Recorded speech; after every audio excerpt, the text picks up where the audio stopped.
We're going to cross down to Melbourne and catch up with the former Foreign Minister, Alexander Downer. He's written about the election campaign, the Australian election campaign, for The Spectator magazine in the UK.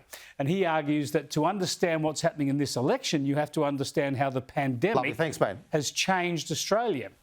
No one much cares anymore about the size of the budget deficit or public debt, Downer writes.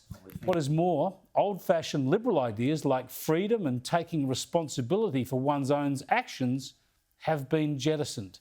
Alexander Downer joins me now from Melbourne. Thanks for joining us, Alexander. So Australia has become a nanny state now, addicted to big government spending and big government interventions, and this changes the election campaign dramatically, doesn't it? I think the mindset of the public has been very much affected by the pandemic. First of all, the way that the public embraced the closure of state borders, the lockdowns, the closure of the international border, the huge range of restrictions, the policing, the drones in parks operated by the police, all that sort of thing, which would be entirely antipathetic to a liberally minded person.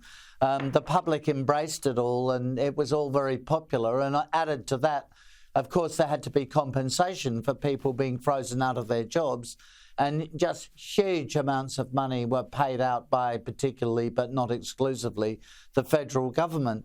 And, you know, for a while the public think, well, that's good. We liked all the lockdowns, although, of course, it didn't kill off COVID. We still got COVID in Australia in the end, no matter what. And it doesn't seem to matter that the government spent so much money. Of course, it does matter, and that's one of the reasons why we have inflation and a cost of living problem for the public. But that hasn't seeped through into their minds yet. I mean, maybe the politicians, the political class, haven't been explaining it very well. But people just think, well, government spending, and Labor is offering a heap more, left, right and centre, for every worthy cause under the sun. The Coalition is offering some as well, although not as much.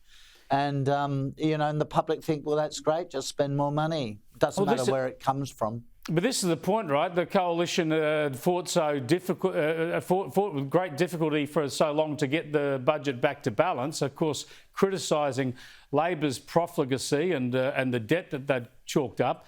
And just when the budget's about to get back to balance, back to surplus, this comes along, and there's been massive amounts of stimulus and spending associated with the pandemic. Now, I might argue that a lot of that was overdone and people will have their different opinions. But crucially, what it does do, whatever you think about it, the point of difference between the Coalition and Labor on fiscal responsibility is gone, isn't it? It's very hard for the Coalition to say Labor will wreck the budget and rack up a lot of debt and spending when they've done this in an unprecedented way themselves.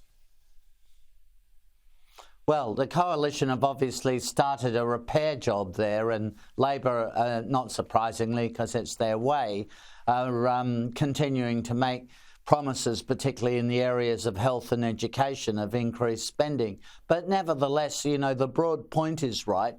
I mean, I can remember, and not too many of your viewers will, all the way back to the 1987 federal election, when John Howard was the leader of the opposition and the Liberals were offering all kinds of tax cuts and inducements to the public. And the Labor Party ran the Whinging Wendy ad, as it was called, which was this sort of housewife saying, but where's the money coming from, Mr. Howard? And it was devastatingly effective because the public really worried about that. Well, I would say the public don't care at all at the moment about the level of debt, the level of spending, even though they should, because it's one of the reasons why we have an inflation problem now.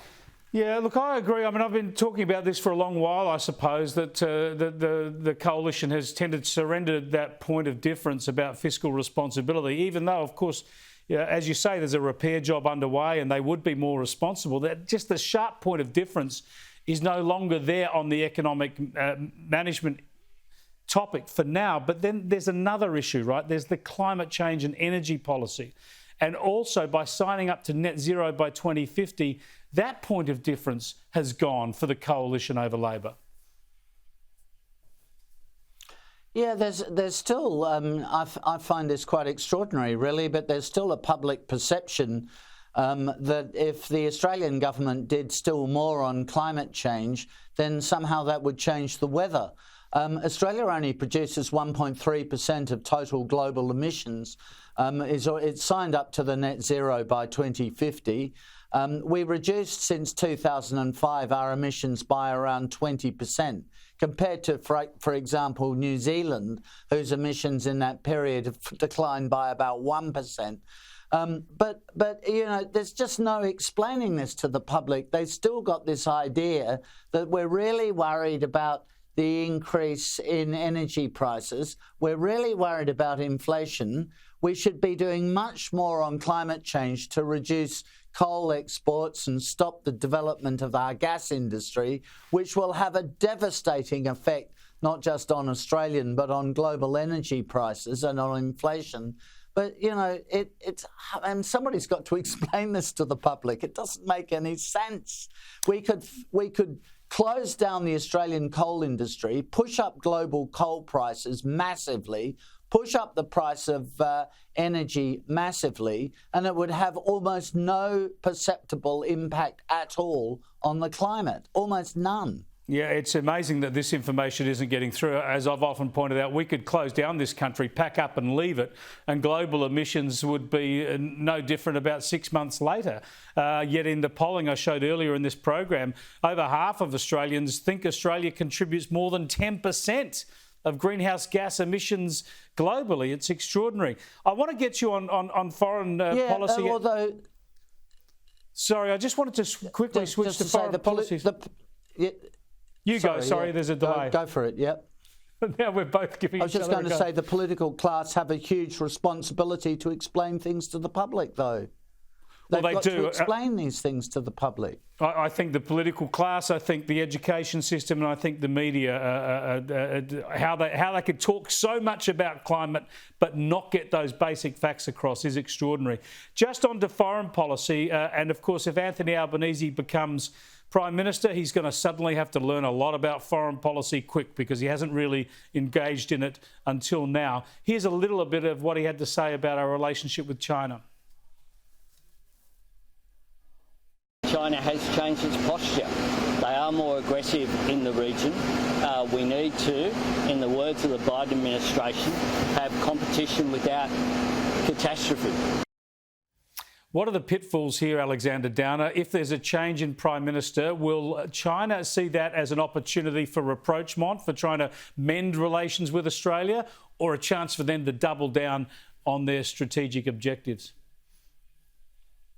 Well, the Chinese leadership doesn't like the Morrison government because it stood up to them when the Morrison government when the Chinese tried to bully Australia with trade sanctions. The Morrison government didn't flinch. They've been really very resolute in dealing with China. So any change of government in Australia, as the Chinese would see it, would have to be an opportunity for them. Whether Labor in government would provide that opportunity, if they win, we'll see, because they are very unclear about what they would do.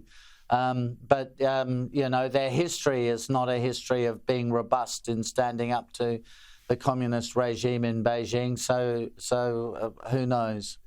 Alexander Downer, thanks for joining us.